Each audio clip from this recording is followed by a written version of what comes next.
আসসালামু আলাইকুম। ওয়ালাইকুম সালাম রহমতুল্লাহি ওয়া বারাকাতুহু। ১৯৮৪ সালের এই দিনে বঙ্গবীর জেনারেল আতাউল গনি উসমানীকে দরগায়ে হযরত শাহজালালের মাজার প্রাঙ্গণে দাফন করা হয়েছিল। আপনারা সবাই জানেন উনি ১৯৮৪ সালের ১৬ই ফেব্রুয়ারি লন্ডনের একটি হাসপাতালে শেষ নিঃশ্বাস ত্যাগ করেন। মহান মুক্তিযুদ্ধের সর্বাধিনায়ক বঙ্গবীর জেনারেল আতাউল গনি উসমানীর আজ ৩৭তম মৃত্যুবার্ষিকী উপলক্ষে প্রবাস বার্তা অনলাইন টিভিতে আজকের এই স্মরণ সভায় আপনারা যারা যুক্ত হয়েছেন আপনাদের সবাইকে আমি পরিচয় করিয়ে দিব। আমার সাথে বাংলাদেশ থেকে যুক্ত হয়েছেন বিশিষ্ট মুক্তিযোদ্ধা, সংগঠক, লেখক এবং কোয়ান্টাম ফাউন্ডেশনের সিলেট শাখার পরিচালক মোহাম্মদ শিতাব আলী। আমেরিকা থেকে ওয়ালাইকুম সালাম যুক্ত হয়েছেন গোলাম কিবরিয়া। কানাডা থেকে যুক্ত হয়েছেন বেলায়েত চৌধুরী এবং বাংলাদেশ থেকে যুক্ত হয়েছেন উসমানী স্মৃতি পরিষদের অন্যতম সংগঠক, সাধারণ সম্পাদক এম.এ. রকিব খান। আপনারা কেমন আছেন সবাই? আলহামদুলিল্লাহ বেশ ভালো। আমরা আজ এই যে মহান ব্যক্তি এম.এ.জি. আতাউল গনি উসমানী মৃত্যুবার্ষিকী উপলক্ষে যে স্মরণ সভায় আপনাদেরকে অংশগ্রহণ করেছেন, এই জন্য প্রবাস বার্তা টিভির পক্ষ থেকে আপনাদের সবাইকে আন্তরিক প্রীতি এবং শুভেচ্ছা জানাচ্ছি। আমরা আমন্ত্রণ করার জন্য আমরা ধন্যবাদ জানাচ্ছি। ধন্যবাদ। আমরা এই অনুষ্ঠানটা এই জন্য আয়োজন করেছি যে উসমানী সাহেব কেমন ছিলেন, ওনার ব্যক্তিত্ব, বাংলাদেশের মুক্তিযুদ্ধের অবদান এবং বাংলাদেশ সেনাবাহিনী গঠনে এবং বাংলাদেশের বিভিন্ন দুর্যোগকালে যে ব্যক্তিটি অবদান রেখেছিলেন তাকে স্মরণ করে দেওয়ার জন্য আজকের এই যুব সমাজ এবং ভবিষ্যৎ প্রজন্মদের কাছে উসমানী সাহেবের নীতি দিকগুলো, ভালো দিকগুলো তুলে ধরার জন্য আজকের এই অনুষ্ঠানের আয়োজন করেছি। আমি প্রথমেই যাব বিশিষ্ট লেখক, গবেষক, কোয়ান্টাম ফাউন্ডেশনের পরিচালক, বিশিষ্ট মুক্তিযোদ্ধা জনাব শিতাব আলী সাহেবের কাছে। আমি জানতে চাইব, প্রথম প্রশ্ন আপনাকে, আপনি মুক্তিযুদ্ধ করেছেন 1971-এ, আপনি তখন ছাত্র ছিলেন, আপনি কি জন্য মুক্তিযুদ্ধে যাওয়ার জন্য বা মুক্তিযুদ্ধে গিয়েছিলেন? এবং আমি 2 নম্বর যে দ্বিতীয় প্রশ্ন যেটা আপনাকে আগেই করে নিচ্ছি, যে মুক্তিযুদ্ধকালীন আপনি উসমানী সাহেবের সান্নিধ্য বা মুক্তিযুদ্ধ পরবর্তী উসমানী সাহেবের সাথে আপনার সান্নিধ্য কতটুকু ঘটেছিল, যদি আপনি আমাদের সাথে শেয়ার করেন আমি খুবই খুশি হব। জনাব শিতাব আলী। অশেষ ধন্যবাদ আমাকে আমন্ত্রণ করার জন্য। কেন মুক্তিযুদ্ধ করতে হয়েছিল, এই প্রশ্নের উত্তর বর্তমান প্রজন্মকে দিতে হয় আমাদেরকে। আমরা 190 বছর ব্রিটিশের অধীনে ছিলাম, এটাকে ব্রিটিশের গোলাম ছিলাম বলা যায়। ওই সময়ও আমাদের পুরো ভারত মহাদেশ, যেটা এখন মহাদেশ বলি, যেটা পাকিস্তান, ভারত, বাংলাদেশ, এটা মিলিয়ে তখনও স্বাধীনতার জন্য লোকজন জেগেছিলেন। স্বাধীনতার জন্য লোকজন আহ প্রাণ বিসর্জন করেছেন। মুক্তির মন্দিরে কত প্রাণ হলো বলিদান, লেখা আছে অস্ত্র জলে। তখনও স্বাধীনতা লাভ হলো আপনি 1947 সালে। আপনি ও এটা হলো জয় পাঠাইছেন নিশ্চয়। ভারত দুই ভাগে ভাগ হয়ে গেল। এক দেশ, একটা নাম হলো পাকিস্তান আর একটা হলো ভারত, ইন্ডিয়া। পাকিস্তান যখন জন্মগ্রহণ করলো তখন পাকিস্তান একটা বিটিকিচ্ছি ধরনের রাষ্ট্র হিসাবে আত্মপ্রকাশ করলো। পূর্ব পাকিস্তান, পশ্চিম পাকিস্তান, মধ্যখানে 1000 মাইল বা 1600 কিলোমিটার বিশাল ভারত। তো শুরু থেকেই পশ্চিমাদের হাতে শাসনভার ছিল, পাঞ্জাবি বলতাম আমরা, পাঞ্জাবিদের হাতে। 23 বছর আমরা তাদের সাথে ছিলাম, কিন্তু 23 বছরের মধ্যে সেনাবাহিনী প্রধান কোনো বাঙালি হতে পারে নাই, নৌবাহিনী প্রধান কোনো বাঙালি হতে পারে নাই। সবকিছু সদর দপ্তর ছিল পশ্চিম পাকিস্তানে। অথচ আমরা পুরো পাকিস্তানের 56% মানুষ আমরা ছিলাম, শতকরা 56 জন আমরা বাংলা ভাষাভাষী ছিলাম, আর মাত্র 44 ভাগ ছিল তারা। পাকিস্তানকে 5টি প্রদেশে ভাগ করা হয়, এবং যখন বাজেট হতো তখন 5 ভাগের 1 ভাগ মাত্র এই 56 মানুষ পূর্ব পাকিস্তানিরা পেত, বর্তমান বাংলাদেশিরা। অর্থাৎ ধরেন বাজেট হচ্ছে 100 টাকা, এটার মাত্র 20 টাকা বাংলাদেশ পেত, 80 টাকা পশ্চিম পাকিস্তানিরা পেত, অর্থাৎ মাত্র 44 জন। তো আরো আছে, 51 সালে লবণ সংকট হলো। বাংলাদেশের লোকজন 2.5 টাকা শের দরে লবণ খেয়েছে। শের হচ্ছে কেজি থেকে, কেজির সমসাময়িক, একটু কম বা বেশি। আর ওইখানে মাত্র 2 পয়সা কেজি দরে 51 সালে লবণ খেয়েছে পশ্চিম পাকিস্তানিরা। লবণ আসতো ইন্ডিয়া থেকে, ইন্ডিয়া থেকে যেত এটা করাচি, করাচি থেকে পাকিস্তানি লবণ হয়ে পূর্ব পাকিস্তানে আসতো। যাতায়াতের এই যে ট্রান্সপোর্ট কস্ট, যেটা, এই কস্টটা বাঙালিদেরকে বহন করতে হতো।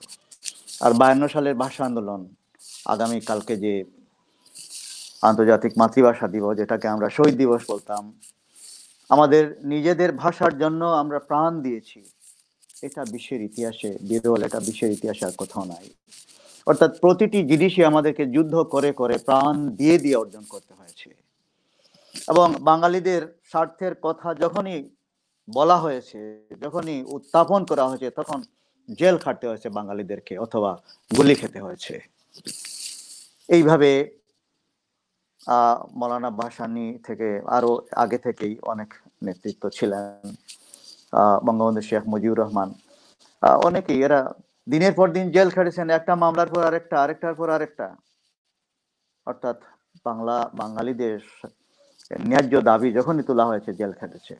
এসব করতে করতে আসলো 1970 সাল, হলো নির্বাচন, এবং নির্বাচনে বঙ্গবন্ধুর নেতৃত্বে আওয়ামী লীগ নিরঙ্কুশ সংখ্যাগরিষ্ঠতা অর্জন করে। এই যে নিরঙ্কুশ সংখ্যাগরিষ্ঠতা অর্জন করে, এতে পাকিস্তানের সরকার গঠন করবে বাঙালি, অর্থাৎ বঙ্গবন্ধুর নেতৃত্বে আওয়ামী লীগ। কিন্তু ভুট্টো সাহেব ওখানকার, তিনি তিনি নির্বাচিত ছিলেন, তার দল প্রধান হয়েছিল, তিনি দিলেন না, এবং এহিয়ার যোগ সাজসে, বিশেষ করে ভুট্টো এবং এহিয়া মিলে রাষ্ট্র সরকার গঠন করতে দিল না।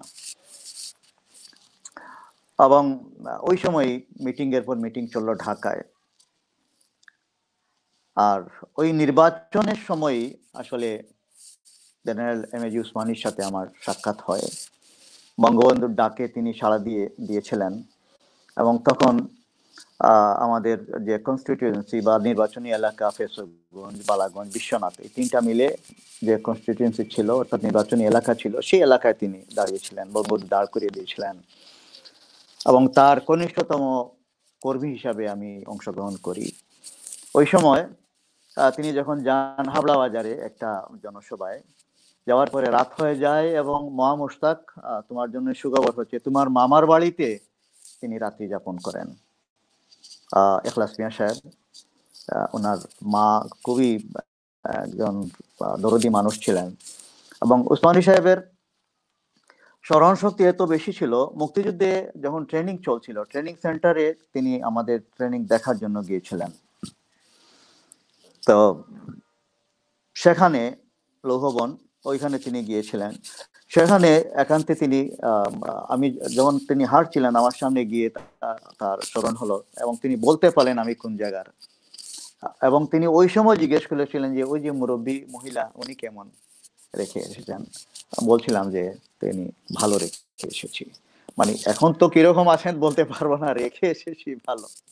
তো মহা মুশতাকের জন্য এটা আনন্দের যে জেনারেল এমএজি উসমানী তার নানার বাড়িতে রাত্রি যাপন করার সুযোগ, নানা তার নানি তাকে সেবা দেওয়ার সুযোগ পেয়েছিলেন, নানা বাড়িতে তিনি রাত্রি যাপন করেছিলেন। তো মূলত জেনারেল উসমানীর কথা যদি বলতে চাই, আমরা এক বাক্যে বলতে পারি যে মুক্তিযুদ্ধের সর্বাধিনায়ক হিসেবে এই সময় তিনি যে হালটি ধরেছিলেন এটা একটা অনন্য। নিজে ঝুঁকি নিয়ে অনেক কাজ করেছেন, অনেক কিছু করেছেন। আমরা মানে অনেক জেনারেলকে আমরা খুবই শুনি নাই যে ট্রেনিং সেন্টারে গিয়ে সাক্ষাৎ করেছেন একদম লো লেভেলের যারা। আমরা তো লো লেভেলেরই বলা যায়, ছাত্র থেকে ট্রেনিং এ এসেছি, 1 মাস 2 মাস ট্রেনিং করে আমরা সেক্টরে চলে গেছি, ফ্রন্ট লাইনে চলে গেছি। তো উনি, তার স্মরণশক্তি খুব ভালো ছিল। আমরা যুদ্ধ করেছিলাম দেশ স্বাধীন করার জন্য এবং আমরা সেটা করতে পেরেছি। এটার জন্য শুকরিয়া আদায় করছি আল্লাহ রাব্বুল আলামিনের যে আমরা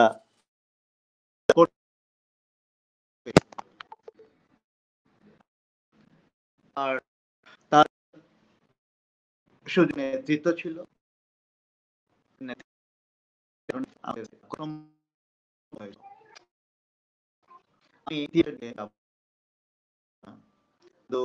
আরেকটা ঘটনা বলতে চাই।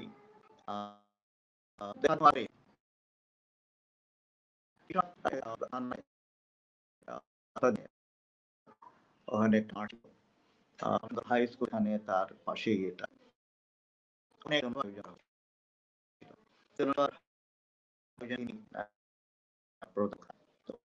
লোকে লোকারণ্য একদম কোনোভাবেই আমরা নিয়ন্ত্রণে সামাল দিতে পারছিলাম না।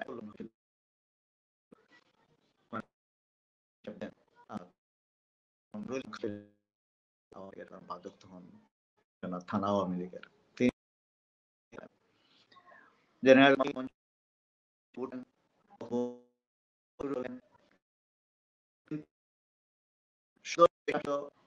সুরগুল এত বেশি হলো যে আর আওয়াজ লোকজন শুনতে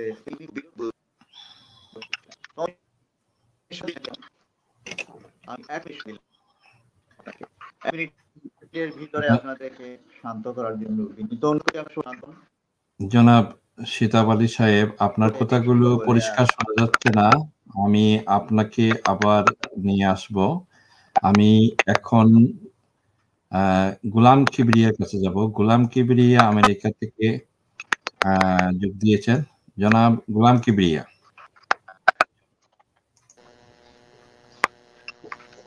গোলাম কিবরিয়া। সিতাব আলী সাহেবের শেষের দিকের অংশগুলো পরিষ্কার শোনা যাচ্ছিল না। আপনি সাউন্ড সিস্টেমটা ঠিক করে নিন, আমরা আবার আপনার কাছে আসছি। ধন্যবাদ মুশতাক। আজকের উসমানী সাহেবকে নিয়ে হৃদয়ে জেনারেল উসমানী শীর্ষক আলোচনা সভা আয়োজন করার জন্য, আর আমার সাথে আরো যারা বিশ্বের বিভিন্ন প্রান্ত থেকে যোগ হয়েছেন সবাইকে ধন্যবাদ জানাই। উসমানী সাহেবকে নিয়ে আমার মতো এত ছোট বয়সে ছোট লোকের বলাটা অনেক বড় ধরনের ব্যাপার। যুদ্ধের সময় ক্লাস 2-তে পড়তাম, তারপরে যখন গভর্নমেন্ট হাই স্কুলে 75 সালের দিকে যাই, তখন উসমানী সাহেবকে দেখতে পেতাম নাইয়ারপুলের সেই বাড়িতে। যাই হোক, উসমানী সাহেব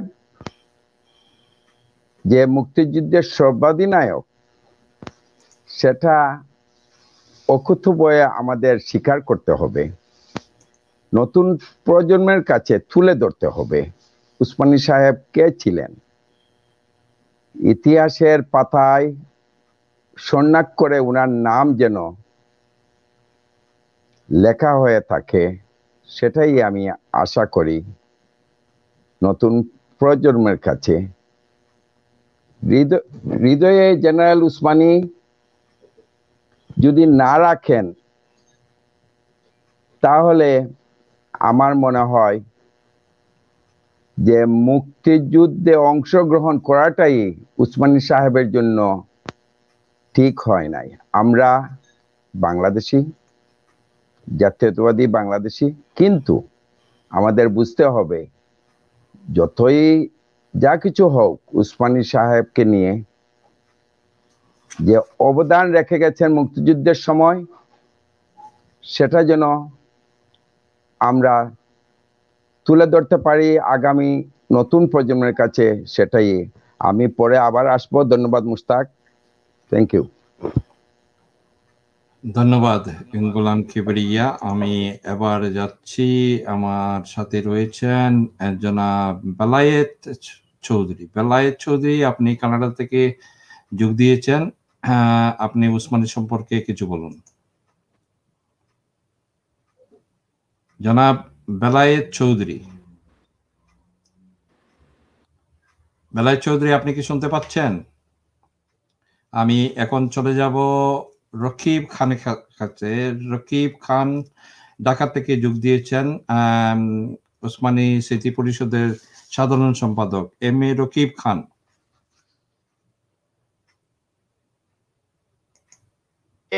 এবং তার সাথে আজকে যারা এখানে উপস্থিত হয়েছেন সবাইকে, এবং আন্তর্জাতিকভাবে এই সেমিনারটি করার জন্য মডারেটর জনাব আফম মুস্তাককে ধন্যবাদ।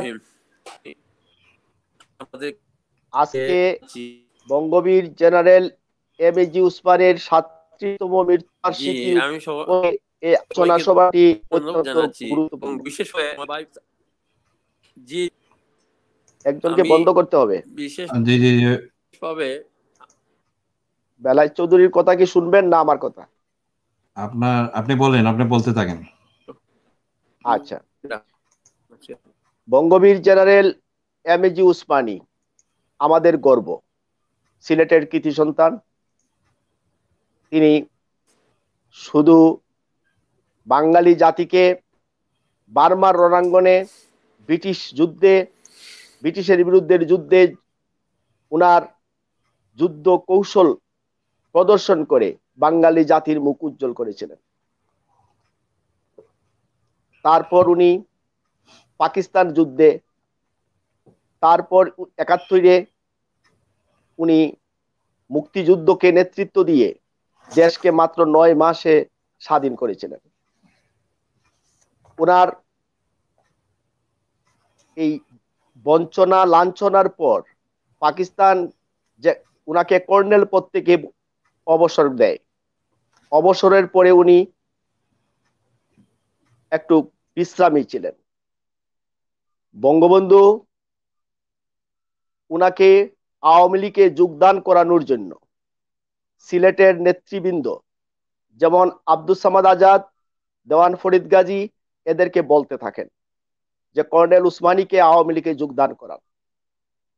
কর্নেল উসমানীকে দেওয়ান ফরিদ গাজী এবং আব্দুস সামাদ আজাদ বলেন, আপনি বঙ্গবন্ধুর সাথে দেখা করেন। বঙ্গবন্ধু আপনাকে সালাম দিয়েছেন। বঙ্গবন্ধুর সাথে দেখা করার পর বঙ্গবন্ধু উনাকে বলেন, আপনার মন মানসিকতা, আপনার চিন্তাধারা এবং আমার চিন্তাধারা একই। আমরা এই দেশটাকে স্বাধীন করতে চাই, আপনার সাহায্য চাই। বঙ্গবীর উসমানী বললেন, ইনশাল্লাহ দেশ স্বাধীন হবে যদি আপনি আর আমি একসাথে কাজ করতে পারি। এবং দেশ স্বাধীন হওয়ার পর আমাদের সেই সোনার বাংলাদেশকে আমরা ব্রিটিশ গণতান্ত্রিকভাবে দেশটিকে চালাতে হবে। সেটা যদি আপনি প্রতিশ্রুতি দেন তাহলে আমি আপনার সাথে আসব। বঙ্গবন্ধু তখন বঙ্গবীর উসমানীকে প্রতিশ্রুতি দিলেন, আমরা যদি দেশ স্বাধীন করতে পারি তাহলে এই দেশ হবে ব্রিটিশ গণতান্ত্রিক নিয়মে এই দেশটি পরিচালিত হবে। তখন জেনারেল এবিজি উসমানী আওয়ামী লীগে যোগদান করেন এবং আওয়ামী লীগে কাজ করতে থাকেন। 69 বঙ্গবন্ধুর গণ অভ্যুত্থানে সক্রিয় অংশগ্রহণ করেন। বঙ্গবন্ধুকে 69 সেই আগরতলা ষড়যন্ত্র মামলা থেকে মুক্ত করার পর বঙ্গবন্ধু উসমানীকে আরো কাছে পাওয়ার জন্য 70 নির্বাচনে ওনাকে নমিনেশন দেন। 70 নির্বাচনে বঙ্গবীর এমএজি উসমানী সিলেটের সবচেয়ে বৃহত্তম নির্বাচনী এলাকা থেকে বিপুল ভোটে জয়লাভ করে প্রমাণ করেন তার জনপ্রিয়তা। বঙ্গবন্ধু তাকে আরো ভালোবাসতে থাকেন। 1971 সালের 25 মার্চ রাত্রি বঙ্গবন্ধু যখন গ্রেপ্তার হবেন, তার আগে জেনারেল এবিজি উসমানীর সাথে কথা বলেন, আমি গ্রেপ্তার হয়ে যাব, আপনি এই দেশে মুক্তিযুদ্ধ তৈরি করবেন এবং মুক্তিযোদ্ধাদেরকে নেতৃত্ব দিবেন। বঙ্গবীর উসমানী বঙ্গবন্ধুর আদেশ এবং বঙ্গবন্ধুর ভালোবাসার ফলে তিনি ওই রাত্রেই আত্মগোপনে চলে যান। কিন্তু পাকিস্তানিরা উসমানীকে মেরে ফেলার জন্য ওনার প্রত্যেকটি বাসাকে তন্ন তন্ন করে খুঁজতে থাকে। ওনার ইস্কাটনের বাসায় গিয়ে উনাকে না পেয়ে উনার কুকুরকে গুলি করে। তারপর উনি ছদ্মবেশে ওনার মুছ কেটে উনি পরের দিন পায়ে হেঁটে কুমিল্লা হয়ে ইন্ডিয়াতে চলে যান। ইন্ডিয়ায় গিয়ে মুক্তি বাহিনী গঠন করার জন্য চেষ্টা করতে থাকেন। 4 এপ্রিল হবিগঞ্জের তেলিয়াপাড়ায় তিনি মুক্তি বাহিনী গঠন করার জন্য 8,000 বেসামরিক লোক এবং 5,000 সামরিক লোকদেরকে একত্রিত করেন। তেলিয়াপাড়া চা বাগানে ওনার নেতৃত্বে সেক্টর কমান্ডারদের উপস্থিতিতে উনি প্রথমে 4টি সেক্টরে ভাগ করেন এবং 13,000 মুক্তি ফৌজ নিয়ে মুক্তি বাহিনীর উদ্দেশ্যে যুদ্ধকে পরিচালনার জন্য, দেশ স্বাধীন করার জন্য তিনি এই সংগঠনটি তৈরি করেন এবং উনি একটি অস্থায়ী সরকার গঠনের জন্য নেতৃবর্গকে, তাজউদ্দিন সাহেবকে, নজরুল ইসলামকে সবাইকে বলতে থাকে একটা কি দিয়ে দেন যে এতদিনের ভিতরে আপনারা যদি সরকার গঠন না করেন তাহলে আমরাই সামরিক সরকার গঠন করব। তাই তারা তারিখ 10 এপ্রিল মুজিবনগর সরকার গঠন করা হয়। সেই মুজিবনগর সরকারেও আমাদের জেনারেল এবিজি উসমানী ছিলেন এবং করেন মন্ত্রী পদমর্যাদায়। তাকে মুজিবনগর সরকার 11 এপ্রিল সিএনসি পদে ওনাকে মুক্তি বাহিনী পরিচালনার জন্য নিয়োগ দেওয়া হয়। তারপর থেকে 9 মাসে যুদ্ধ পরিচালনা করেছেন তা ইতিহাস। এই 9 মাসে রণকৌশল এবং গেরিলা কৌশল এবং উনার অভিজ্ঞতা, উনার বিচক্ষণতা, উনার চিন্তাধারা এবং নেতৃত্ব দিয়ে দেশকে স্বাধীন করেছেন। এই দেশ স্বাধীনের পিছনে বঙ্গবীর জেনারেল এমএজি উসমানীর অবদান অবিস্মরণীয়। ইতিহাস যতদিন এই বঙ্গবীর উসমানীকে স্মরণ রাখবে, বাংলাদেশ যতদিন থাকবে জেনারেল এমএজি উসমানীকে স্মরণ করবে। জেনারেল এমএজি উসমানী সম্বন্ধে আরো কোনো কথা থাকলে, প্রশ্ন থাকলে আমি পরবর্তীতে উত্তর ইনশাল্লাহ।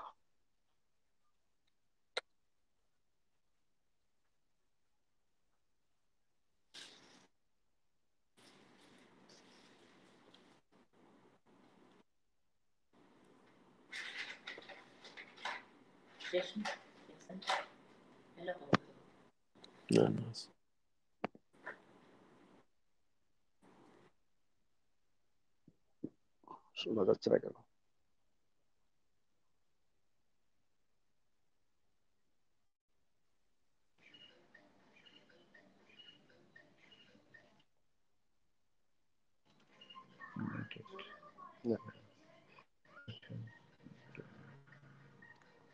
হ্যালো,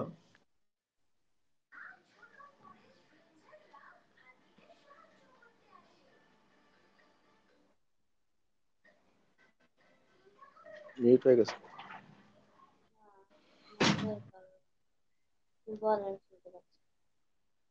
আমি আরো বলবো।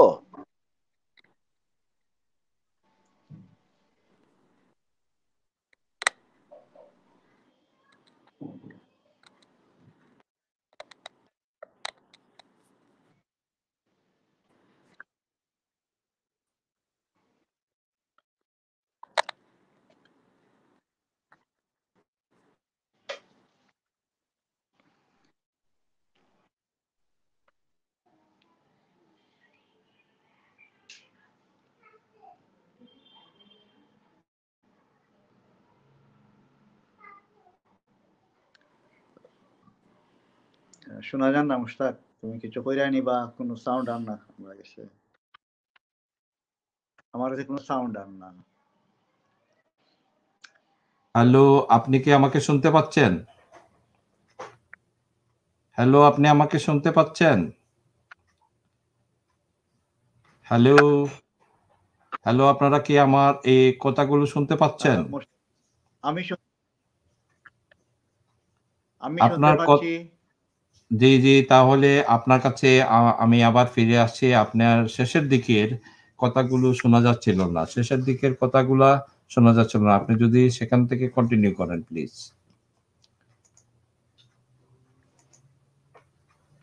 আপনি বলছিলেন? আচ্ছা, আমি বেশিক্ষণ থাকতে পারবো না। আমি আবার একটা প্রোগ্রাম আছে রাত। আমি জাস্ট বলতে চাচ্ছিলাম কোন জায়গা থেকে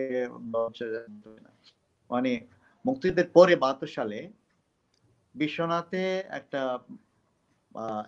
একটা মিটিং আয়োজন করা হয়েছিল। উসমানী সাহেব ওইটাতে অংশগ্রহণ করবেন, উনি প্রধান আলোচক ছিলেন।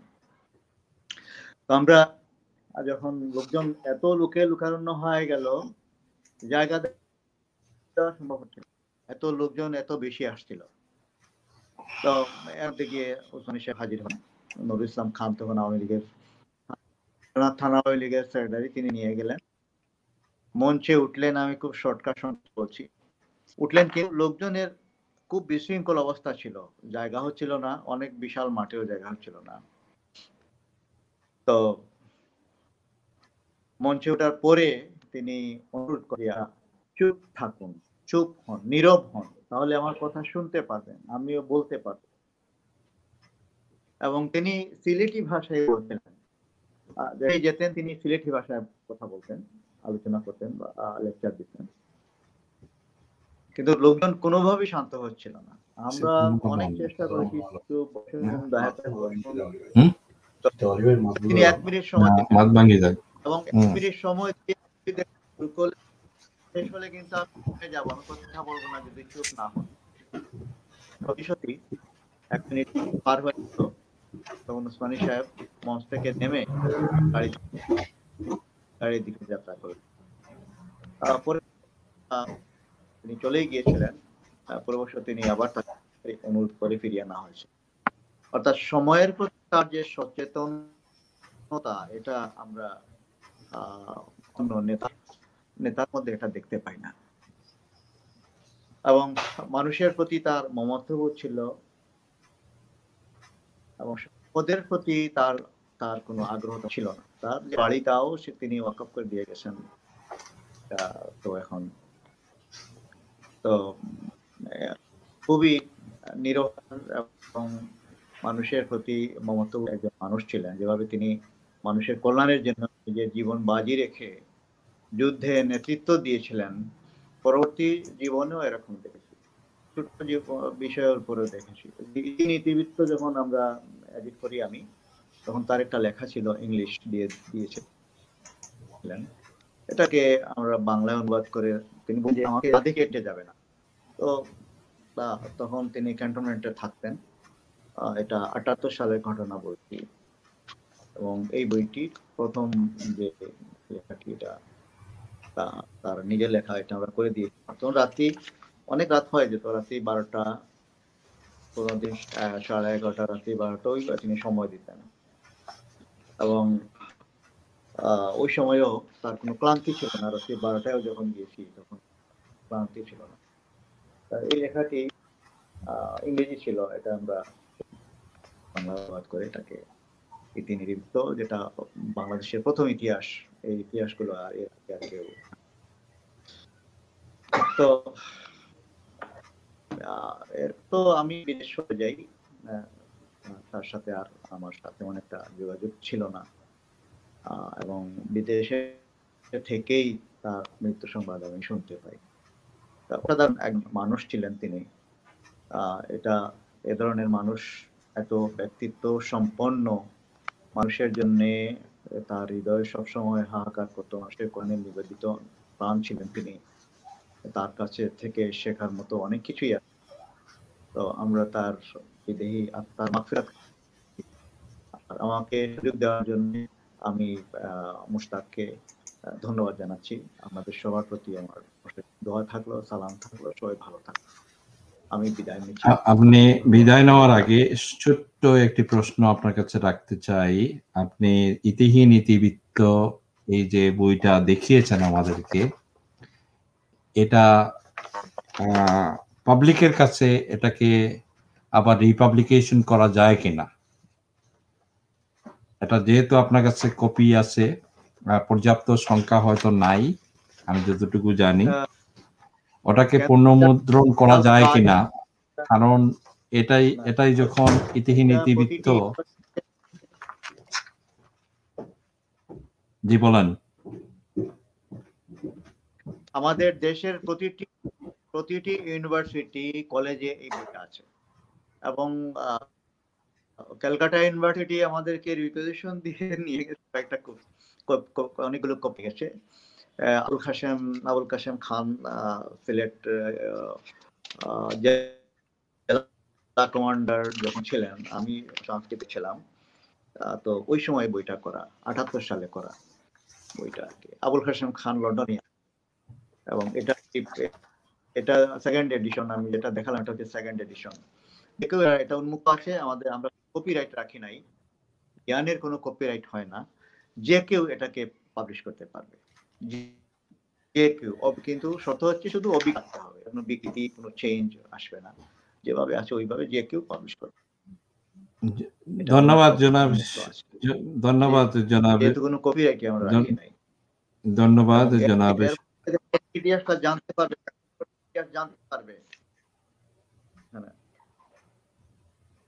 ধন্যবাদ জনাব সিতাব আলী সাহেব, আপনার সুন্দর তথ্যমূলক বক্তব্য রাখার জন্য।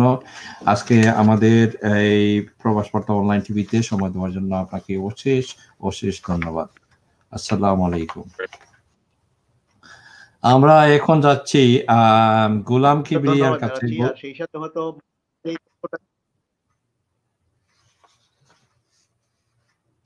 গোলাম কিবরিয়ার কাছে। গোলাম কিবরিয়া। হ্যাঁ, আমার সঞ্চালক আমার মনে হয় আব্দুল কাদের সাহেব কিন্তু স্টুডিওতে আসতে চাচ্ছেন। স্টুডিওতে ওকে, আপনি বলেন, আমি ওনাকে অ্যাড করব, এক এক করে নিয়ে আসবো। আপনি একজন অতিথি, আমার সাথে আব্দুল কাদের সাহেবও যোগ দিবেন, অসুবিধা নেই। আব্দুল কাদের সাহেব যতক্ষণ পর্যন্ত স্টুডিওতে আসেন নাই, আমি অনলাইনে অ্যাড করতে পারবো না। সো আমরা আজকের যে প্রোগ্রাম, আমাদের মহান একজন মহামানব বলা যায়, বাংলাদেশের ইতিহাসে যা রয়েছে গৌরবোজ্জ্বল ইতিহাস, যার অবদান রয়েছে মুক্তিযুদ্ধে এবং সেনাবাহিনী গঠনে, এবং বাংলাদেশের দুর্যোগকালে বিভিন্ন সময়ে যারা উসমানী সাহেবের কাছে ছুটে গিয়েছেন সাহায্যের জন্য, উনি নিঃস্বার্থে দেশের জন্য কাজ করেছেন, কোনোদিন ক্ষমতায় যাওয়ার জন্য চেষ্টা করেননি। আপনি উসমানী সাহেবকে কিভাবে দেখেন? আমি উসমানী সাহেবকে এইভাবেই মূল্যায়ন করি, উনি একজন নিঃস্বার্থ বা জীবনের প্রত্যেকটি সময় দেশের মঙ্গলের কথা চিন্তা করেছেন। দেশে যখন দুর্যোগ শুরু হয়েছে সামরিক বাহিনীতে, সেই দুর্যোগে উনি ঝাঁপিয়ে পড়েছেন। ৭৫-এর 15ই আগস্টের পর দেশের অবস্থা খুবই খারাপ ছিল। সেনাবাহিনীতে উচ্ছৃঙ্খলতা, সেখানে খন্দকার মুশতাকের শাসনামলে উনি একজন সামরিক উপদেষ্টা হিসাবে ছিলেন। উনি কখনো মন্ত্রিত্ব নিতে চাননি, সুযোগ এসেছিল কিন্তু ক্ষমতার লোভী ছিলেন না। আমরা দেখেছি ৭৮ সালের ইলেকশনে উনার পার্টিটা ছিল জাতীয় জনতা পার্টি, কিন্তু জাতীয় জনতা পার্টি আর আওয়ামী লীগ সবাই মিলে উনাকে কিন্তু আওয়ামী লীগের নৌকা প্রতীকটাই দিয়েছিল তখন, যে দিয়েছিল এই কারণে, যতটুকু আমার বিশ্বাস ৭৫-এর 15ই আগস্টের পর আওয়ামী লীগকে সেটা বুক ফুলাইয়ে বলার সাহস ছিল না তখন। যখন ৭৫-এর 15ই আগস্টে আমি তখন হাই স্কুলের ছাত্র, গভর্নমেন্ট হাই স্কুলের ছাত্র, যাচ্ছি স্কুলে, রাস্তা থেকে ফিরিয়ে দিয়েছিল সেনাবাহিনী যে বাড়িতে চলে যেতে। রাস্তায় তো দেখি নাই কেউ যে শেখ সাহেবের জন্য, শেখ সাহেব চলে গেছেন কিন্তু রাস্তায় কোনো ধরনের মিছিল মিটিং দেখি নাই। হ্যাঁ, মিছিল করেছিল সেই সময় ছাত্র ইউনিয়নের লোকজন, কমিউনিস্ট পার্টির লোকজন। আমার আজ তো দেখি সেই ৭৫-এর 15ই আগস্টের পরে যেখানে আওয়ামী লীগের নাম ছিল না, সেখানে ৭৮ সালে উসমানী সাহেবের কাঁধে বর করে আবার জেগে উঠতে চেয়েছিল আওয়ামী লীগ। হ্যাঁ, এসেছে ক্ষমতায়, দেশ চালাচ্ছে ভালো, কিন্তু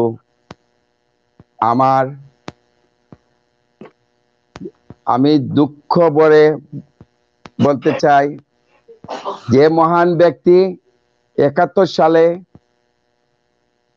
নিজেকে বিসর্জন দিতে চেয়েছিলেন দেশের জন্য, কিন্তু সেই ব্যক্তি নাম আজকে ইতিহাসের পাতা থেকে মুছে দেওয়ার চেষ্টা চলছে।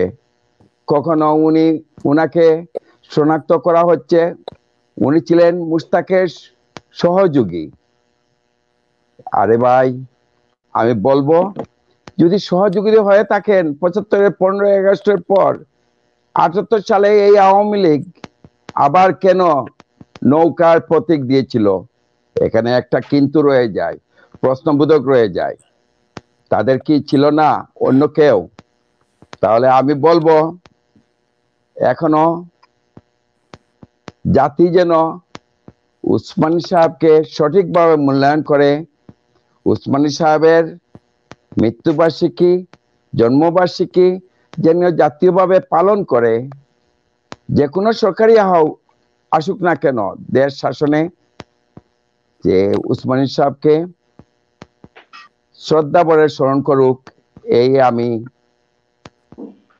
কথা বলে শেষ করলাম। ধন্যবাদ। ওকে, ধন্যবাদ গোলাম কিবরিয়া। আমরা এখন চলে যাব আমাদের আমেরিকা থেকে যুক্ত হয়েছেন আব্দুল কাদের সাহেব। আব্দুল কাদের সাহেব, আপনি কেমন আছেন? ভালো আছি। আপনি এক জায়গায় বসতে হবে, আপনি কিপ মুভিং, স্ক্রিন মুভিং, আপনার ব্যাকগ্রাউন্ডে আপনার ছবি ফেটে যাবে। ওকে, আপনি এক জায়গায় বসে পড়ুন এবং আমাদের সাথে কথা বলুন। জি জনাব কাদের সাহেব, আপনাকে লক্ষ্য করে বলছি। জি, এখন কি আমি কিছু আপনি বলবেন, বলার আগে আপনি এক জায়গায় স্থিরভাবে বসতে হবে। স্থিরভাবে তো বসাই আছি। আপনি কিপ মুভিং করতেছেন, বুঝছেন? এইভাবে লাইভে দেওয়া অনেকটা মুশকিল হয়ে যায় আপনাদের জন্য, এটা বোঝা উচিত। লাইভ ব্রডকাস্টিং হচ্ছে, আপনি ঠিক আছে। বসেন বসেন, এখানে বসে কথা বলেন। হুম। আপনি যোগ দিয়েছেন, আমার অনেক বিলম্ব হয়েছে, আপনাকে লিংক অনেক আগে পাঠিয়ে দেওয়া হয়েছিল। ওকে, আমরা এখন কথা না বাড়িয়ে আমরা চলে যাচ্ছি আজ বঙ্গবীর এমএজি উসমানীর মৃত্যুবার্ষিকী উপলক্ষে প্রবাস বার্তা অনলাইন টিভি কর্তৃক আয়োজিত আজকে স্মরণ সভায় আপনি যোগ দিয়েছেন আমেরিকা থেকে। জনাব আব্দুল কাদির সাহেব, জি, আপনার আসসালামু আলাইকুম। আপনার জি, আপনি এক জায়গায় বসে কথা বলুন। আপনার কখনো আপনার ফেস দেখাচ্ছেন, কখনো হাত দেখাচ্ছেন।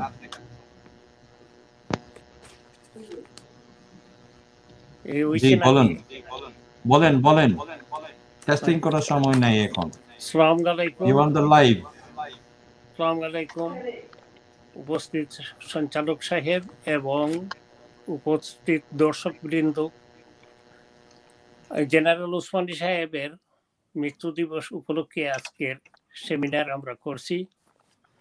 তো প্রথমে বলতে চাই যে উসমানী একটি নাম, একটি জাতির শৌর্য, বীর্য এবং সাহসের নাম, অকুতুবে বিপদের মুখে ন্যায্য দাবি ছিনিয়ে আনার নাম, একটি আশা ও অনুপ্রেরণার নাম, একটি সংগ্রাম ও সাফল্যের নাম। যতদিন এই দেশের সবুজ জমিনে লাল সূর্যের পতাকা উড়বে, ততদিন জেনারেল উসমানীর নাম বাঙালি জাতির হৃদয় মন্দিরে চিরভাস্বর হয়ে থাকবে। 1984 সালের 16ই ফেব্রুয়ারি লন্ডন সময় সকাল 9টা এবং বাংলাদেশ সময় বিকাল 4টায় লন্ডন সেন্ট পল হাসপাতালে বঙ্গবীর জেনারেল আতাউল গনি উসমানী সবুজ ধারার মায়া চিরতরে ছেড়ে শেষ নিঃশ্বাস ত্যাগ করেন। যবনিকা নেমে এলো বাংলাদেশের এক গৌরবময় মুক্তিযুদ্ধের এক জীবন্ত ইতিহাসের। ওই দিন ম্যানচেস্টার থেকে আলহাজ আব্দুল মতিন সাহেব আমাকে টেলিফোন করে বলেছিলেন, খবর ভালো নয়। এ যেন বললেন যে জেনারেল উসমানী সাহেব আর নাই, উনি মারা গেছেন সকাল 9টায়। এ যেন বিনামেঘে বজ্রপাত। নিমিষের মধ্যে লন্ডনের আনাচে কানাচে প্রবাসী বাঙালিদের কাছে খবর পৌঁছে গেল, জেনারেল উসমানী সাহেব আর নাই। লন্ডনের আনাচে কানাচে মানুষের মুখে প্রতিধ্বনিত হয়েছিল, এমন এক নিঃস্বার্থ দেশপ্রেমিক আজ বাংলার বুক থেকে চিরতরে বিদায় নিলেন। উসমানী আমাদের জন্য যাহা করে গেলেন তার উপযুক্ত সম্মান আমরা দিতে পারি নাই, আর কোনোদিন দিতে পারবো না। দাঁত থাকতে যেমন দাঁতের মর্ম আমরা বুঝি নাই, তেমনি জেনারেল উসমানী সাহেব জীবিত থাকতে আমরা তাহার পূর্ণ মর্যাদা দিতে পারি নাই। তিনি আর কোনোদিন আমাদের মধ্যে ফিরে আসবেন না। এর পরদিনই স্থানীয় টাউনের মেয়র আমাকে টেলিফোন করে বললেন যে, mister Kadir, your national leader of Bangladesh, General Usmani, who is Churchill of Bangladesh, he died last morning. আমি বললাম যে, how do you know? উনি বললেন, I saw his name in the newspaper's headline today. যে উনি দেখেছেন নিউজ পেপারের হেডলাইনে। আমি বললাম কি দেখেছো? উনি বললেন যে general Usmani is died and Bangladesh is mourning to their hero. কিন্তু ধন্যবাদ আব্দুল কাদির সাহেব, আপনার কাছে আবার ফিরে আসবো, আপনার কাছ থেকে আরো শুনবো। আমি এখন যাচ্ছি রকিবের কাছে। রকিব খান। ধন্যবাদ মডারেটর, আমাকে আবার সুযোগ দেওয়ার জন্য। জেনারেল এমএজি উসমানী আমাদের গর্ব। এমএজি উসমানী সাহেবের মৃত্যুবার্ষিকী 16ই ফেব্রুয়ারিতে আমি উসমানী মিলনায়তনে একটি অনুষ্ঠানের আয়োজন করেছিলাম। মাননীয় পরিকল্পনা মন্ত্রী এম এ মান্নান সাহেব উপস্থিত ছিলেন এবং আরো অনেক গুরুত্বপূর্ণ অতিথিরা উপস্থিত থেকে উসমানীকে স্মরণ করেছেন। আমাদের কয়েকজন উপদেষ্টা এর মধ্যেই মৃত্যুবরণ করেছেন। সিআর দত্ত এবং সৈয়দ আব্দুল মুক্তাদির, তাদের স্মরণে শোকসভা হয়, মিলাদ হয়, দোয়া হয়।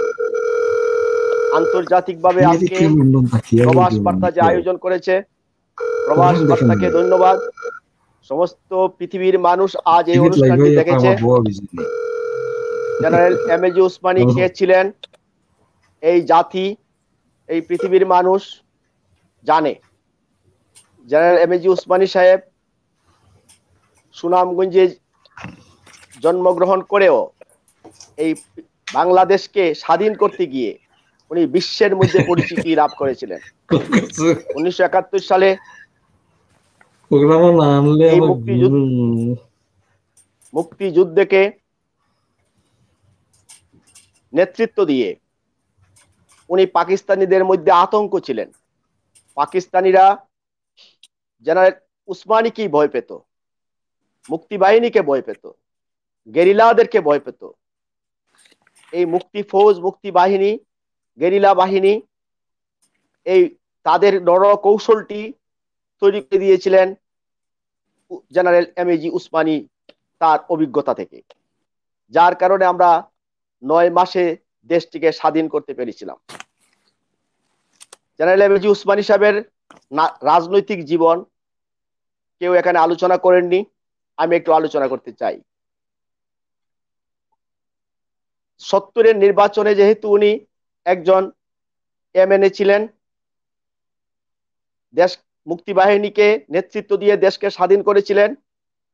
বঙ্গবন্ধু 10 জানুয়ারি 1972 দেশে ফিরেন। এই অনুষ্ঠানটিও আয়োজন করেছিলেন বঙ্গবীর এম এ জি উসমানী। বঙ্গবন্ধু দেশে এসে রাষ্ট্রপতির দায়িত্ব নিয়ে উসমানীকে অনেক দায়িত্ব দিয়েছিলেন। তিনি যে মন্ত্রী পরিষদ গঠন করেছিলেন, সেখানে উসমানী সাহেবকে কয়েকটি মন্ত্রণালয়ের দায়িত্ব দিয়েছিলেন। সংবিধান তৈরি করতে, বাংলাদেশের সংবিধান তৈরি করতে প্রথম সংবিধান উসমানী সাহেবকে দিয়ে উনি কমিটি গঠন করেন। নেতৃত্বে ডক্টর কামাল হোসেন ছিলেন, কিন্তু তদারকিতে এবং ব্রিটিশ সংবিধান থেকে, আমেরিকার সংবিধান থেকে, পৃথিবীর বিভিন্ন সংবিধানকে পর্যালোচনা করে বিভিন্ন পয়েন্ট জেনারেল এম এ জি উসমানী সাহেব আমাদের বাংলাদেশের সংবিধানে সংযোজন করেছিলেন। জেনারেল এম এ জি উসমানী সাহেব ছিলেন সম্পূর্ণ গণতান্ত্রিক মানুষ। যদিও উনি সামরিক অফিসার ছিলেন, কিন্তু উনি বিশ্বাস করতেন গণতন্ত্রই পৃথিবীকে বা বাংলাদেশকে উন্নতির দিকে নিয়ে যেতে পারে। তাই তিনি গণতন্ত্র মনে প্রাণে বিশ্বাস করতেন। 1972-এ বঙ্গবন্ধু যখন 72-এ বঙ্গবন্ধুর মন্ত্রী পরিষদে উনি মন্ত্রী ছিলেন। 1973-এ যখন বঙ্গবন্ধু আবার মন্ত্রী পরিষদ গঠন করেন, সেখানে উসমানীকে মন্ত্রিত্ব কয়েকটা মন্ত্রণালয়ের দায়িত্ব দিয়েছিলেন। কিন্তু উনি কোনো স্বজন প্রীতি করেন নাই। উনি ছিলেন দেশপ্রেমিক, উনি ছিলেন অত্যন্ত দৃঢ়চিতার মানুষ এবং উনি সৎ নিষ্ঠাবান থেকে মন্ত্রণালয়ের দায়িত্ব পালন করেছিলেন। কিন্তু যখন বঙ্গবন্ধু বাকশাল গায়েব করলেন, তখন উনি বিরোধিতা করেছিলেন। এই বাকশালকে উনি পছন্দ করেন নাই এবং বঙ্গবন্ধুকে সরাসরি বলেছিলেন যে আপনার বাকশালের চিন্তাধারা জাতি মেনে নিবে না। যার কারণে উনি একই সময়ে সংসদে ওনার মন্ত্রিত্ব, ওনার আওয়ামী লীগের পদ এবং ওনার এমপি পদ পর্যন্ত উনি পদত্যাগ করে চলে এসেছিলেন। কিন্তু বঙ্গবন্ধুকে উনি ভালোবাসতেন। 15ই আগস্ট যখন বঙ্গবন্ধুকে সপরিবারে হত্যা করা হয়, জেনারেল এম এ জি উসমানী সাহেব অত্যন্ত কষ্ট পেয়েছিলেন। কিন্তু সেই কষ্ট উনি ওনার বার্ধক্যজনক কারণে এবং উনি দুঃখে দুঃখে মরেছিলেন, কিন্তু প্রতিবাদ করতে পারেননি। কিন্তু তারপরেও মোস্তাককে কিন্তু উনি পদত্যাগ করেছিলেন এবং এখানে একজন আলোচক আলোচনায় নিয়ে এসেছেন যে সেনাবাহিনীর বিশৃঙ্খলতা, সেনাবাহিনীর যে অত্যন্ত একটা সমস্যা সৃষ্টি করেছিল বাংলাদেশকে, বিভিন্ন পর্যায়ে খালি খুন খারাপি হয়েছিল। তখন উসমানী সাহেব সেখানে ওই খুন খারাপি বন্ধ করার জন্য এবং সেনাবাহিনীকে সুশৃঙ্খল ভাবে আবার নিয়ে আসার জন্য উনি সামরিক উপদেষ্টার পদ নিয়ে দেশকে শান্তির দিকে নিয়ে এসেছিলেন এবং মুস্তাককে পদত্যাগ করিয়েছিলেন এবং গণতান্ত্রিক রাষ্ট্র পরিচালনার জন্য বিচারপতি সায়েমকে পছন্দ করে উনাকে এই রাষ্ট্রপতি বানিয়ে উনি এই দেশকে শৃঙ্খলার দিকে নিয়ে এসেছিলেন জেনারেল এমএজি উসমানী সাহেব। শুধু তাই নয়, এই 1975 সালের পরেও যতবার দেশে বিশৃঙ্খলা সৃষ্টি হয়েছে ততবার উনি দেশকে সুশৃঙ্খলতাকে নিয়ে আসার জন্য বারবার কাজ করে গেছেন মৃত্যুর আগের দিন পর্যন্ত। এখানে আওয়ামী লীগের কথা উঠেছে, কিন্তু 1978 সালে আওয়ামী লীগের কোনো প্রার্থী ছিল না। বঙ্গবীর জেনারেল এমএজি উসমানীকে রাষ্ট্রপতির রাষ্ট্রপতি পদে নির্বাচন করার জন্য নৌকা মার্কা দেওয়া হয়েছিল, তখনই আওয়ামী লীগ পুনর্গঠিত হয়। আবার 1981 সালে সেম তিনি রাষ্ট্রপতি নির্বাচন করেছিলেন সত্তার সাহেবের বিপক্ষে, সেখানে উনি নৌকা মার্কা নিয়ে। সুতরাং আজকে আওয়ামী লীগ উনাকে স্মরণ করতে হবে।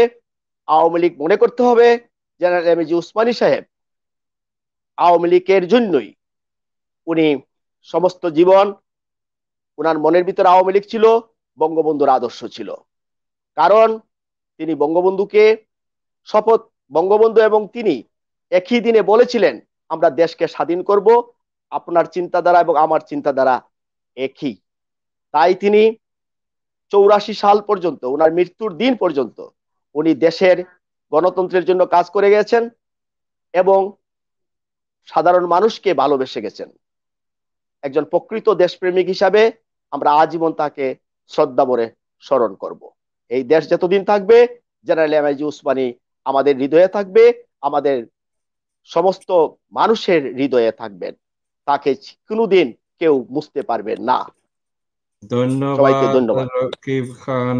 আমরা এখন আবার যাচ্ছি আমেরিকা থেকে যিনি যোগ দিয়েছিলেন একটু আগে, আব্দুল কাদির সাহেব। আব্দুল কাদির সাহেব, জি, যুদ্ধকালীন 1971 এর 16ই ডিসেম্বর তৎকালীন একটি ঘটনা ঘটেছিল। আপনার সাথে গতকালকে যখন আলাপ করছিলাম তখন আপনি বলছিলেন যে উসমানী সাহেব ঢাকা যাওয়ার পথে তার হেলিকপ্টারে গুলির আঘাত লেগেছিল। এই সম্পর্কে, এই ঘটনা সম্পর্কে আপনি কিছু বলবেন? এইটা সহ আরো কিছু অপ্রকাশিত তথ্য আপনাকে যে প্রশ্ন করেছি এটা সম্পর্কে আপনি কতটুকু জানেন? আচ্ছা, সিলেটের আকাশে জেনারেল উসমানীকে হত্যার উদ্দেশ্যে হেলিকপ্টারে গুলি ছোড়ার কোনো ক্লু আজও বের হয় নাই।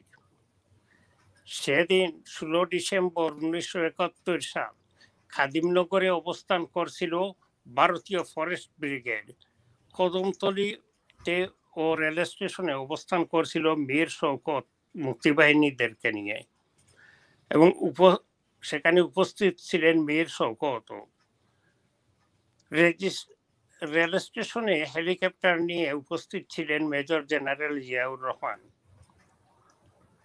ফেসুগঞ্জে অবস্থান করছিল ভারতের মাউন্টেন ডিভিশন। কারা হেলিকপ্টারে মেশিন গানের গুলি ছুড়েছে সেই জট এখনো খুলে নাই। কিন্তু এরপরে আছে অপ্রকাশিত তথ্যের মধ্যে রাওয়ালপিন্ডি ক্লাবে, এখানে আরো কিছু বলার আছে যে এখানে খাদিমনগরে অবস্থান করছিল ভারতের ফরেস্ট ব্রিগেড। কদমতলী এবং রেল স্টেশনে অবস্থান করছিলেন মীর শওকত।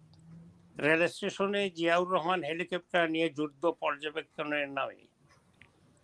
এবং এখানে কারা গুলি করেছে, ওই দিন ফেঞ্চুগঞ্জে অবস্থান করছিল ভারতের মাউন্টেন ডিভিশন। কিন্তু হেলিকপ্টারে কারা গুলি করেছে সেই জট এখনো খুলে নাই। তবে হেলিকপ্টারে যে মেশিন গানের গুলি পড়েছিল মেজর জেনারেল রব আহত হয়েছিলেন। তখন ওই বুলেটের ছিদ্রের সাথে ভূমির সাথে সরল রেখা টানলে যে এরিয়াটি পড়ে সেই এরিয়াটি হলো কাজমিনগরের একটি এরিয়া, যেখানে অবস্থান করছিল ভারতের ফরেস্ট ব্রিগেড এবং কদমতলিতে এবং রেল স্টেশনে মীর শওকত মুক্তিবাহিনীদেরকে নিয়েছিলেন। আর ফেসুগঞ্জে তো মাউন্টেন ডিভিশন হেলিকপ্টার ঘুরে ঘুরে গিয়ে ফেসুগঞ্জ পুলের নিকটে একটি ধান খেতে অবতরণ করে।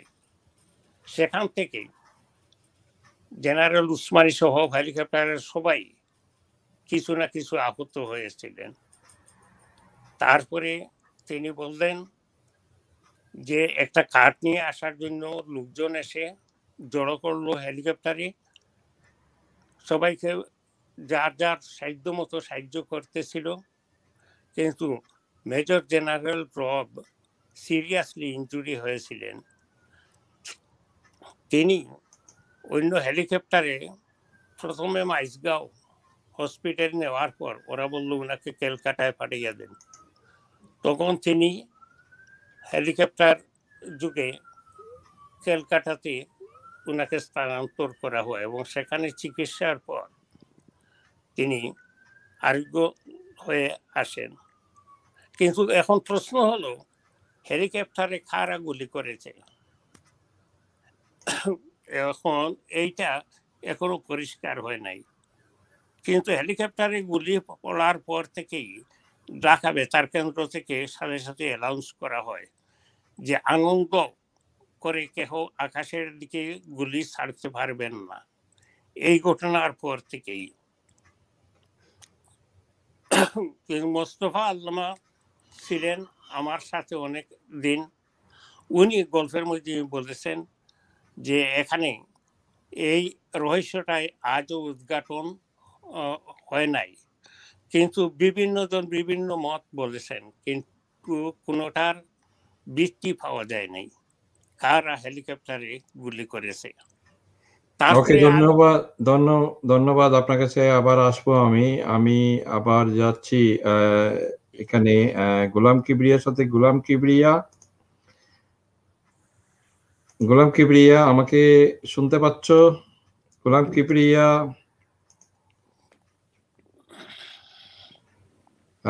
রকিব খান আমাকে শুনতে পাচ্ছেন? রকিব খান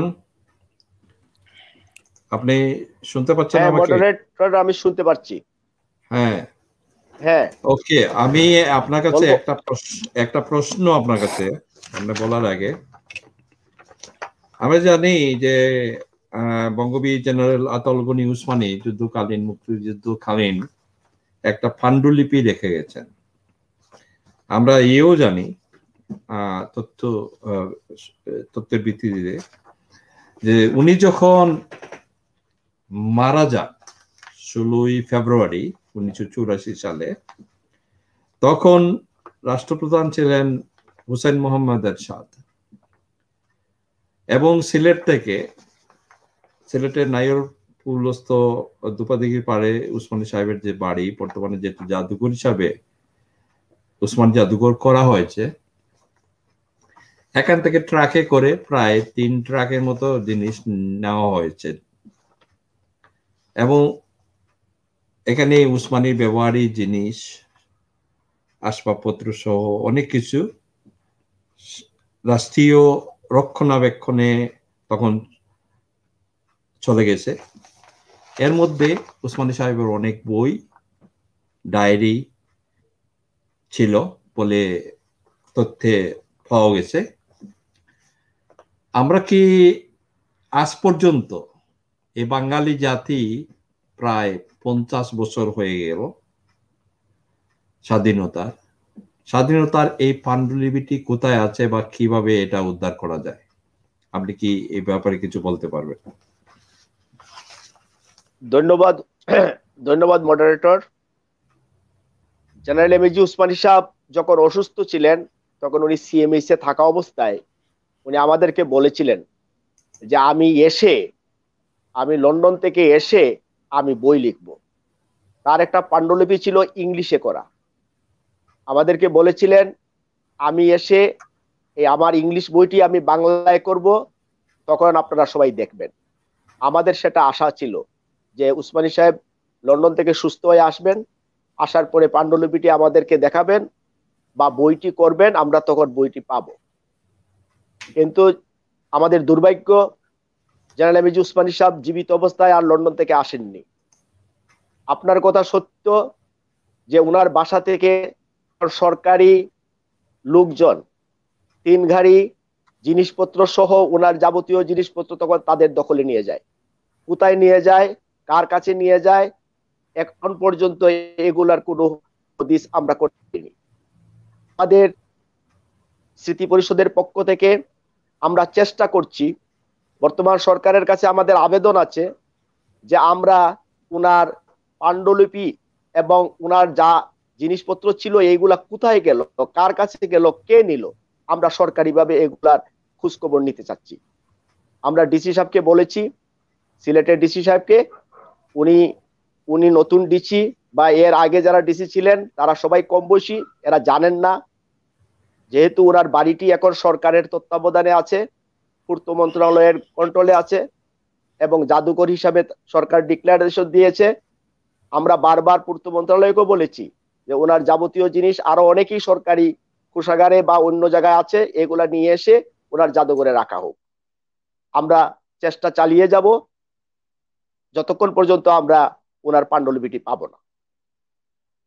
তবে উসমানী সাহেবের পাণ্ডুলিপি যদি উদ্দেশ্য প্রণীতভাবে কেউ সরিয়ে থাকে তাহলে তা পাওয়া কঠিন হবে। কারণ তখনকার সরকার জেনারেল এরশাদ সাহেব মুখে মুখে উসমানী সাহেবকে পছন্দ করলেও ভিতরে কি ছিল তা বোঝা কঠিন ছিল।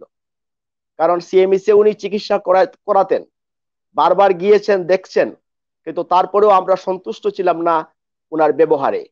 আমরা সন্তুষ্ট ছিলাম না, উসমানী সাহেব নিজেও সন্তুষ্ট ছিলেন না যে আমাকে আরো যত্ন নেওয়া উচিত ছিল সিএমএস থেকে। কিন্তু যাই হোক, তখন আমরাও একটু ছোট ছিলাম, প্রতিবাদ আমরা খুব একটা করতে পারিনি। কিন্তু যখন ব্রিটিশ সরকার উসমানী সাহেবের চিকিৎসার দায়িত্ব নিল, তখন উনি আবার লোক দেখানো ভাবে উনি লন্ডনে বললেন না যাবতীয় খরচ আমি করব। এরশাদ সাহেব মুখে এইরকমই, উসমানী সাহেবের সামনে একরকম ছিলেন এবং ওনার ভিতরে অন্যরকম ছিল। যাই হোক, এই পাণ্ডুলিপিটি কোথায় আছে, কি অবস্থায় আছে, আমরা চেষ্টা করব পাওয়া যায় কিনা, আমরা খুঁজব।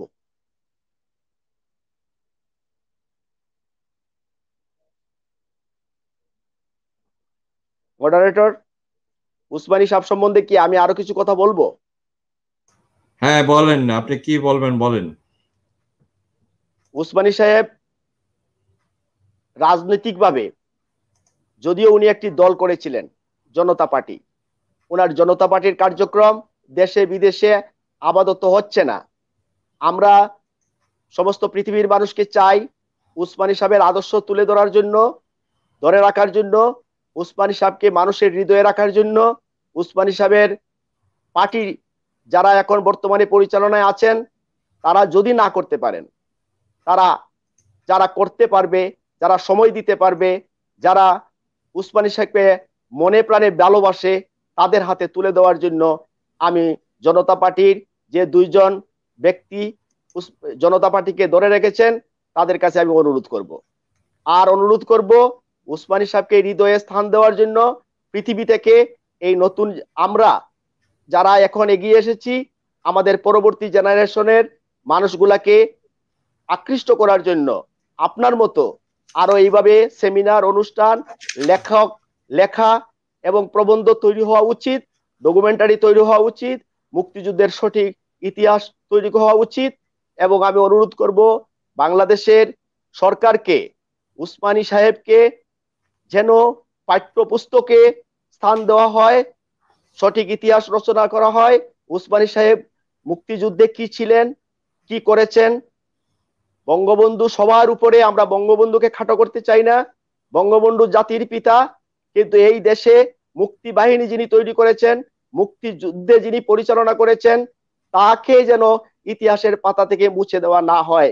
এবং তার নামে যে জিনিসগুলা বাংলাদেশে আছে, উসমানী উদ্যান, উসমানী মেডিকেল, উসমানী এয়ারপোর্ট বা আরো যে জিনিসগুলা আছে সেগুলার যেন সংরক্ষণ করা হয়, তার নাম মুছে ফেলার যে ষড়যন্ত্র আছে সেই ষড়যন্ত্র থেকে যেন বের হয়ে আসা হয়। আমরা আরো জানি উসমানী উদ্যানে গাছ কাটার জন্য ষড়যন্ত্র চলছে, উসমানী উদ্যানেও যেন কোনো গাছ কাটা না হয়। আমরা আরো জানি উসমানীর উদ্যানকে অন্য নামে নেওয়ার জন্য বিভিন্ন পরিকল্পনা চলতেছে। আমরা জাতির কাছে আহ্বান করব, যদি এই ধরনের কোনো ষড়যন্ত্র হয় তাহলে যেন জাতি এগিয়ে আসে উসমানীর নামটাকে রক্ষা করার জন্য। আমরা চাই জেনারেল এমএজি উসমানীর নামে আরো যেন প্রতিষ্ঠান হয়। সিলেটে একটি দুটি প্রতিষ্ঠান আছে, ঢাকায় আমরা একটা রাস্তার নাম চাই জেনারেল এমএজি উসমানীর নামে। আমরা সরকারের কাছে দাবি করি জেনারেল এমএজি উসমানীর নামে আরো বিভিন্ন প্রতিষ্ঠান তৈরি করলে আমাদের মুক্তিযুদ্ধের সঠিক ইতিহাস তৈরি হয়ে আসবে। আর দেশের বাইরে আপনারা যারা আছেন, আপনারাও জেনারেল এমএজি উসমানীর নামে আপনাদের বিভিন্ন দেশ, যে যে দেশে আছেন সেই দেশে বিভিন্ন প্রতিষ্ঠান গড়ে তুলতে পারেন বা সরকারের কাছে দাবি করতে পারেন। এই অনুরোধ আপনাদের কাছে আমার। ধন্যবাদ এম এ রকিব আপনার সুন্দর প্রস্তাবের জন্য। এবার সমাপনী বক্তব্য দেওয়ার জন্য গোলাম কিবরিয়া, জনাব গোলাম কিবরিয়া। ধন্যবাদ। আমি শুধু একটাই অনুরোধ করব, আজ যদি উসমানী সাহেবের সন্তান সন্ততি থাকতো তাহলে ওরা তো এইরকম প্রোগ্রাম করতে পারতো। না থাকলেই কি, আমরা আছি। আজকে যে প্রবাসবার্তা 24.com যে প্রোগ্রামটা করলো ওইটা হৃদয়ে আছে বলেই করা হয়েছে। এইরকম আমি আশা করব আগামীতে বিশ্বের যেখানেই থাকি না কেন আমরা আমাদের হৃদয়ে যেন উসমানী সাহেবকে রাখতে পারি, ধরে রাখতে পারি। আমি সবশেষে কবির ভাষায় বলবো, নিঃশেষে প্রাণ যে করিবে দান, তার ক্ষয় নাই, ক্ষয় নাই। স্যালুট সর্বাধিনায়ক জেনারেল এমএজি উসমানী। ধন্যবাদ গোলাম কিবরিয়া তোমার সুন্দর সমাপনী বক্তব্য দেওয়ার জন্য।